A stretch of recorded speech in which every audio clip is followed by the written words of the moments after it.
అది రావల్పూర్ ఇన్సిడెంట్ లో మన చీఫ్ మినిస్టర్ గారు దృష్టిలో తీసుకువెళ్ళడం జరిగింది.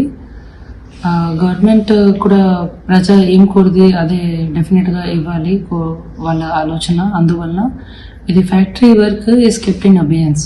సో ప్రజలతో కూడా ఇదే రిక్వెస్ట్ ఉన్నాయి, please avoid believing any rumours. Government is in support of you. ఇది ప్రజా పాలన, ఇది రైతు పాలన ఉంది. So I request everyone to please avoid any kind of rumours in this. ఏదో ఎవరైనా చెప్పినా కూడా నమ్మకూడదు. Factory is kept in abeyance. Construction work కూడా ఆపడం జరిగింది. ఇప్పుడు ఏం కన్స్ట్రక్షన్ వర్క్ నడవదు. మన తరఫు నుంచి కూడా రిపోర్ట్ పోయింది. చర్చ జరిగింది. ఇంతకు ముందు వాళ్ళు వచ్చారు, మనతో కూడా చాలా డీటెయిల్ గా చర్చ చేయడం జరిగింది. వాళ్ళు ఇంతకు ముందు కూడా వాళ్ళు వచ్చారు. ఇది ఫస్ట్ టైం కాదు, ఇది చాలా పాత విషయం యాక్చువల్లీ. సో ఇప్పుడు కూడా చర్చ జరిగింది. అండ్ మనం కూడా వాళ్ళకి అష్యూరెన్స్ ఇచ్చాము దట్ వాళ్ళకి ఏదో ఇష్యూ ఉన్నాయి, మనం డెఫినెట్ గా వాళ్ళ పరంగా కూడా ఆలోచన చేస్తున్నాము ఇప్పుడు కూడా. సో వాళ్ళు కూడా కొద్దిగా సాటిస్ఫైడ్ గా వెళ్ళారు. మళ్ళీ ఇప్పుడు వాళ్ళు వెళ్ళి మళ్ళీ ఇది ధర్నా బంద్ చేస్తారు, అది కూడా మనకి హామీ ఇవ్వడం జరిగింది. ఇప్పుడు మనం చూడాలి.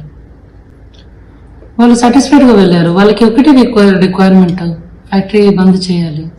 సో అది సీఎం గారి దృష్టిలో పోయింది. సీఎం గారే వాళ్ళ తరఫు నుంచి స్పెషల్గా ఇంటర్వ్యూ చేసి హామీ ఇచ్చారు కాబట్టి ఇప్పుడు వాళ్ళు సాటిస్ఫైడ్ గా వెళ్ళిపోయారు.